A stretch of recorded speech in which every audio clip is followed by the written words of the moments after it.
ایک بار اور درود شریف پڑھ لیجیے صلی اللہ علیہ وسلم صلی اللہ تعالی علیہ وسلم صلاۃ وسلم یا سیدی یا حبیبی یا رسول اللہ صلی اللہ علیہ وسلم۔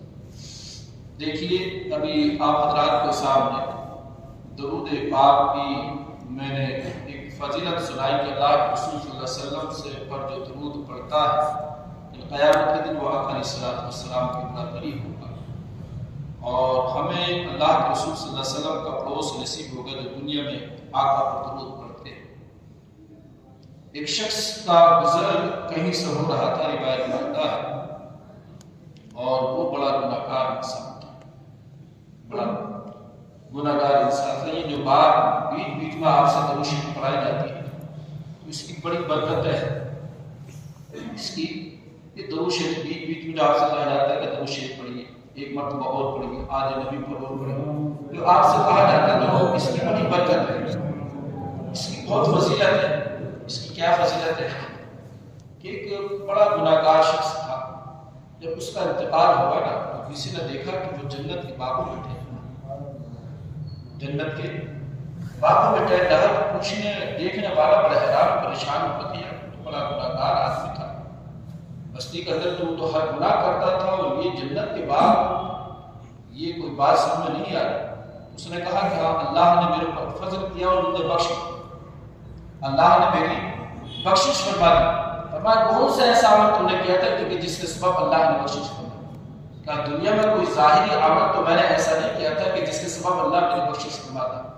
ایک مرتبہ میں گزر کے جا رہا تھا، ایک محلے کے اندر مولانا صاحب بیان کر رہے تھے، ایک امام صاحب بیان کر رہے تھے، اور جب وہ بیان کر رہے تھے تو ان کی باتیں مجھے بڑی اچھی لگی۔ میں تھوڑی دیر کے لیے اس محفل میں بیٹھ گیا، اس محفل میں بیٹھ گیا سننے کے لیے، اور جب میں محفل کے اندر بیٹھا تو انہوں نے مجھ سے کہا، سب لوگوں سے کہا کہ پڑھیے درود شریف۔ اب جب انہوں نے درود شریف پڑھنے کہا تو سارے مجمع میں درود پڑھی، میں نے بھی پڑھی، مولانا صاحب نے سب کو درود شریف پڑھائی۔ فرمایا کہ درود شریف کا پڑھنا ہوا ہے، اللہ نے اسی درود کے صدقے میں میری بخشش فرمائی۔ اللہ رب العزت نے اس درود پاک کے صدقے میں میری بخشش فرما دی ہے۔ تو درود ایک ایسا عمل ہے دوستو کہ میں نے پہلے بھی تم سے کہا تھا کہ نماز ہماری رد ہو سکتی ہے، حج، زکات اور تمام عبادات ہماری رد ہو سکتے ہیں، مگر درود مصطفیٰ ایک ایسا عمل ہے کہ یہ رد نہیں ہوتا ہے، زبان بندے کی زبان سے نکلتا ہے، اللہ مقبول کر لیتا ہے، اللہ مقبول کر لیتا ہے۔ اس کا اجر و ثواب قیامت کے دن ہمیں پتہ چلے گا کہ اس کا اجر و ثواب کتنا ہے۔ اچھا یہ وجہ کیا ہے اس میں اللہ رب العزت قبول کیوں کر لیتا ہے؟ اس کی مطلب یہ کہ کبھی ہم نے اس کی طرف غور و فکر کیا؟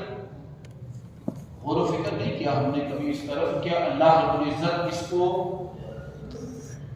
رد نہیں کرتا بلکہ قبول کرتا ہے۔ تو دوستو اگر بندہ کوئی عمل کرے، میں نے کوئی عمل کیا ہے، آپ نے کوئی عمل کیا، تو بندے کے اعمال رد کیے جاتے ہیں، اس کے بندوں کے اعمال جو ہیں وہ رد ہو جاتے ہیں، مگر بتائیے جو کام خود اللہ ہی کرے، سننے والی بات، جو کام اللہ ہی کرے تو کیا وہ رد ہو سکتا ہے؟ بولیے، وہ کام رد ہو سکتا ہے؟ آپ نے نماز پڑھی، ہم تم جمعے کی نماز پڑھ رہے ہیں، میں خطبہ دے رہا ہوں، بیان کر رہا ہوں، تو یہ اللہ کی مرضی سے قبول کرے یا نہ؟ وہ چاہے تو قبول کرے، چاہے نہ کرے۔ ہم نماز پڑھیں، چاہے تو اس نماز کو جمعے کی قبول کرے، چاہے نہ کرے۔ ہم نے صدقہ فطرہ کیا، زکات دی، کسی کی مدد کری، چاہے قبول کرے چاہے نہ قبول کرے، مگر یہ کیونکہ یہ جو عمل ہم نے کیے ہیں، جو اعمال کر رہے ہیں، یہ بندہ خود کر رہا، بندہ خود کر رہا، حکم تو خدا کا ہے مگر بندہ خود کر رہا۔ اللہ نے نماز پڑھنے کا ہمیں حکم کیا، مگر اللہ نماز سے پاک ہے، اللہ نماز نہیں پڑھتا، اللہ نماز سے پاک ہے، اللہ نماز نہیں پڑھتا، اللہ نماز سے پاک ہے۔ اچھا ہم زکات دیتے ہیں، اللہ زکات نہیں دیتا، وہ زکات سے پاک ہے، اللہ زکات سے پاک ہے۔ ہم روزے رکھتے ہیں، اللہ روزے نہیں رکھتا، وہ روزوں سے پاک ہے۔ ہم دنیا کے جو نیک اعمال کرتے ہیں، اللہ ان سب سے پاک ہے، ہم وہ نیک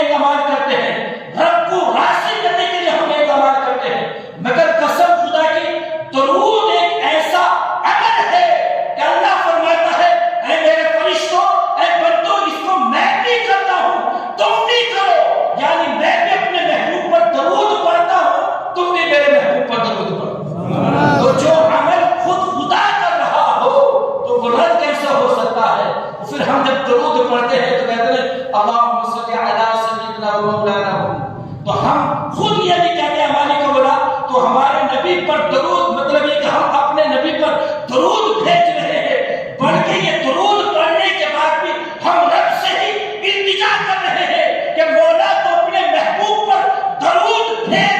بنتا بنتا ہے مگر رب سے التجا کر رہا ہے مولا تو بھیج اپنے محبوب پر. تو بتاؤ جو درود خدا بھیجے وہ کیسے رد ہو سکتی ہے؟ وہ کیسے رد ہو سکتی ہے؟ بنتا بنتا ہے مگر التجا رب سے کر رہا ہے. اللہم صلی اے مالک مولا تو اپنے محبوب پر درود بھیج. پڑھا ہم تو نے، پڑھا کس نے ہے؟ ہم تو نے پڑھا مگر التجا کس سے ہو رہی ہے؟ خدا سے. مولا تو بھیج، تو بھیج. جب اللہ بھیجے گا تو کیسے رد ہو سکتی ہے؟ بولیے رد ہو سکتی ہے؟ وہ عمل کبھی رد نہیں ہوتا. تو اس لیے درود جو مقبول ہے، وہ درود جو رب کی بارگاہ میں فوراً قبول ہوتا ہے، تو وہ اس کی وجہ یہی ہے کہ ادھر بندے کی زبان سے نکلنے کی دیر ہوتی ہے. جب بندہ کہتا اللہم صلی تو بندہ اللہ سے کہہ رہا ہے. بتاؤ اللہ کا عمل کبھی رد ہو سکتا ہے؟ نہیں ہو سکتا. تو اس لیے زیادہ درود. اچھا، جو زیادہ درود پڑھتے ہیں تو پھر وہ نبی کی نظروں میں رہتے ہیں. وہ کس کی نظروں میں رہتے ہیں؟ نبی کی نظروں میں رہتے ہیں. ایسے جو زیادہ کثرت سے درود پڑھتے ہیں تو وہ نبی کی نظروں میں رہتے ہیں. کیسے؟ اپنا یہ ہندوستان جو ملک ہے نا بڑا پیارا ملک ہے، بہت اچھا ملک ہے. اس کا ایک شہر ہے حیدرآباد، بڑا مشہور شہر ہے حیدرآباد. اور کبھی موقع ملے تو دیکھ کر آنا. اس کے اندر بڑے بڑے اللہ کے ولی جلوہ فرما ہوئے ہیں، آرام کرنے بڑے بڑے اکابر اللہ کے ولی کامل ہیں اس شہر میں. مطلب یہ ہے کہ ایک مدرسہ دارالعلوم ہے، دارالعلوم نظام ہے. بہت قدیمی مدرسہ ہے دارالعلوم نظام. اس مدرسے کے جو فاؤنڈر ہیں، جس مدرسے کو جنہوں نے قائم کیا ہے، وہ عبداللہ شاہ فاروقی رحمۃ اللہ علیہ. انہوں نے اس مدرسے کو قائم کیا. کم سے کم پونے 200 سال کے لم سم اس مدرسے کو قائم ہو. دارالعلوم نظامیہ عبداللہ شاہ فاروقی رحمۃ اللہ علیہ جو ہے سیدنا امیر المومنین فاروق اعظم رضی اللہ تبارک عنہ کی نسل میں سے. انہوں نے دارالعلوم نظامیہ کو قائم کیا. تو جب دارالعلوم نظامیہ قائم ہو گیا تو دارالعلوم کے اندر آج بھی بہت سارے دارالعلوم میں اس بات پر عمل ہوتا ہے کہ اگر بچہ نماز نہ پڑھے تو اس بچے کو دارالعلوم کے اندر سزا دی جاتی ہے، بھئی آپ نے نماز نہیں پڑھی. اب وہ عجیب ہے، الگ الگ طرح سے ہر مدرسے کے دارالعلوم کے اندر ہے کہ بھئی آپ نے نماز نہیں پڑھی. تو کوئی بہت سارے دارالعلوم میں مطلب یہ کہ بچوں کو فیس رکھ دی گئی ہے کہ آپ کو 50 روپے فیس دینی کہ آپ نے نماز نہیں پڑھی تو 50 روپے دیں. تو بچے طالب علم کے لیے تو 50 روپے بہت بھاری لگیں گے نا. طالب علم کو دینے کے ماں باپ جو ہوتے ہیں وہ گنے چنے پیسے دیتے اور اسی کے اندر پورے مہینے کا ہمیں خرچ بھی کرنا ہوتا. تو الگ الگ مدرسوں کے اندر سزائیں ہوتی جو نماز نہیں پڑھتے. بہت ساری جگہوں پر استاد پڑھائی بھی کرتے ہیں، سزا دیتے ہیں. تو دارالعلوم نظامیہ کے اندر یہ سزا تھی کہ اگر جو ایک وقت کی نماز چھوڑ دے، جو جماعت سے بچہ نماز نہ پڑھ پائے، جماعت سے جس کی جماعت سے نماز جس میں چھوٹ گئی ہے، تو یہ وہاں کے اس وقت کی پرنسپل کا یہ قانون تھا کہ اس کا ایک ٹائم کا کھانا بند کر دیا جاتا، کھانا نہیں دیا جاتا. اب ایک بچہ تھا، طالب علم تھا، اس کی نماز رہ گئی، جماعت سے نماز نہیں پڑھ پائی. جب جماعت سے اس نے نماز نہیں پڑھی، کسی وجہ سے رہ گئی ہو، تو وہ جماعت میں بدحق صاحب شامل ہوا اور سزا کا مستحق ہو گیا. پرنسپل صاحب نے دارالعلوم کے نظام کے مطابق اس کا جو تھا شام کا کھانا دیا کہ آج شام کو آپ کو رات کو کھانا آپ کا نہیں ملے. بچہ پڑھتا رہا، جیسے بچے اور بھی پڑھ لیتے وہ بھی پڑھ رہا تھا، پڑھ کے وہ بھی سو گیا. تمام بچے سو گئے. اب تمام بچے سو گئے. حضرت عبداللہ شاہ فاروقی رحمۃ اللہ علیہ اپنے گھر میں آرام کر رہے ہیں. اپنے گھر میں آپ بھی سوئے تھے. فرمایا میں سوئے ہوا تھا کہ اللہ کے رسول صلی اللہ علیہ وسلم خواب میں تشریف لائے. اور فرمایا کہ عبداللہ فاروقی تم سو رہے ہو، اٹھو، ہمارا ایک مہمان تمہارے دارالعلوم میں بھوکا سو رہا ہے۔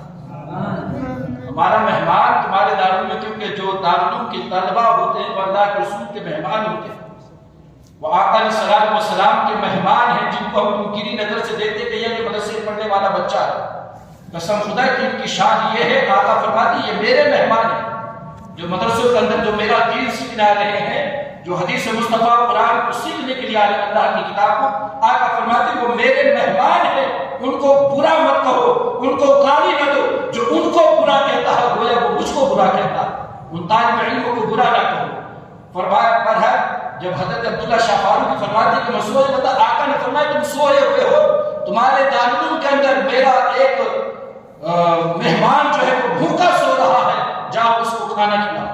فرمایا کہ جب میں نے یہ خواب دیکھا تو ایک دم بیدار ہوا، اور بیدار ہونے کے بعد میں نے اپنی اہلیہ محترمہ کو اٹھایا کہ گھر کے اندر کچھ کھانا موجود ہے، دیکھا تو تھوڑا سا کھانا موجود تھا۔ فرمایا جلدی کھانا تیار کرو۔ ہمارے اتنی رات کے وقت میں کیا ضرورت پڑ گئی کھانا کھانے کی، آپ کو سحری کرنی ہے کہ اس وقت روزہ رکھیں؟ فرمایا نہیں، کھانا تیار کرو جلدی، کوئی وجہ ہے۔ بیوی نے کھانا تیار کیا گرم گرم، کھانا جب تیار ہو گیا تو آپ نے ٹفن اپنے ہاتھ میں لیا، اور اپنے ہاتھ میں لینے کے بعد رات کے 3 بجے کے وقت دارالعلوم کے دروازے میں پہنچا اور دروازہ کھٹکھٹایا۔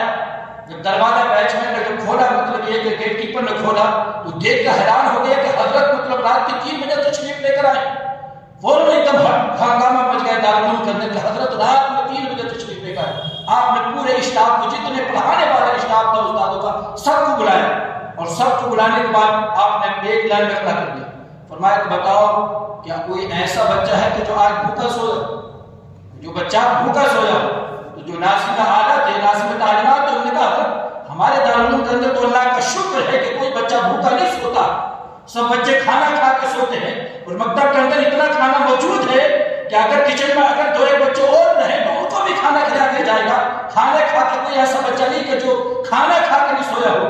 آپ نے فرمایا نہیں، یاد کرو شاید ہو سکتا ہے کوئی بچہ ایسا ہوا ہو کہ جو کھانا کھا کر نہیں ایسے سو گیا ہے۔ تو پھر ناظم اعلیٰ نے کہا کہ حضرت دارالعلوم کا ایک نظام ہے کہ جو بچہ جماعت کے ساتھ نماز نہیں پڑھتا اس کو کھانا نہیں دیا جاتا ہے۔ ایک بچہ ایسا ہے کہ جس نے مطلب یہ کہ جس کو کھانا نہیں دیا گیا تھا، وہ شاید ہو سکتا ہے کہ وہ بھوکا سو گیا۔ فرمایا کہ اٹھا کے لے کر آئے۔ جب اس کو اٹھا کے لے کر آئے تو حضرت عبداللہ شاہ فاروقی رحمۃ اللہ علیہ نے دیکھ دیکھ ساتھ کہا یہی بچہ ہے، یہی بچہ ہے کہ جو اللہ کے رسول صلی اللہ علیہ وسلم نے مجھے خواب میں دکھایا ہے۔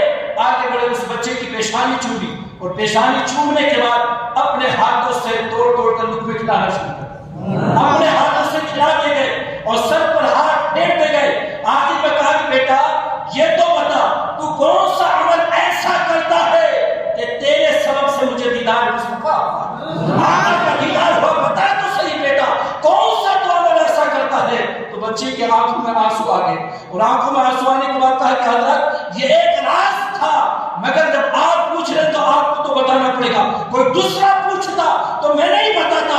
حضرت ایک راز ہے، وہ راز یہ ہے کہ جب دارالعلوم کی چھٹی ہو جاتی ہے رات کی پڑھائی کے بعد، سب بچے اپنے اپنے بستر پر سو جاتے ہیں، تو میں وضو کرتا ہوں، اور وضو کرنے کے بعد تصویر لیتا ہوں، اپنا چہرے روزے مصطفیٰ کی جانب کرتا ہوں، آقا کی ذات پر 500 مرتبہ درود پڑھتا ہوں، پھر میں سوتا ہوں، 500 مرتبہ درود پڑھتا ہوں، پھر میں سوتا ہوں۔ حضرت عبداللہ شاہ فاروقی نے فرمایا تھا اللہ اکبر بیٹے یہ اسی کی برکت ہے کہ تو نے ادھر آقا پر درود پڑھ کر بھوکا سویا، آقا کو برداشت نہ ہو سکا کہ جو مجھ پر درود پڑے وہ بھوکا سوئے، تیرے لیے کھانا بنوا کر بھیجا، شہزادے کو کھانا کھا۔ اللہ اکبر، یہ شان ہے کہ جو ان کو یاد کرتے ہیں، قسم خدا کی آقا چھوڑتے نہیں ہیں، اس کو دنیا میں بھی نوازتے ہیں، اور جو آخرت میں نوازیں گے پھر تو اس کا عالم ہی الگ ہوگا، اس کا عالم ہی الگ ہوگا۔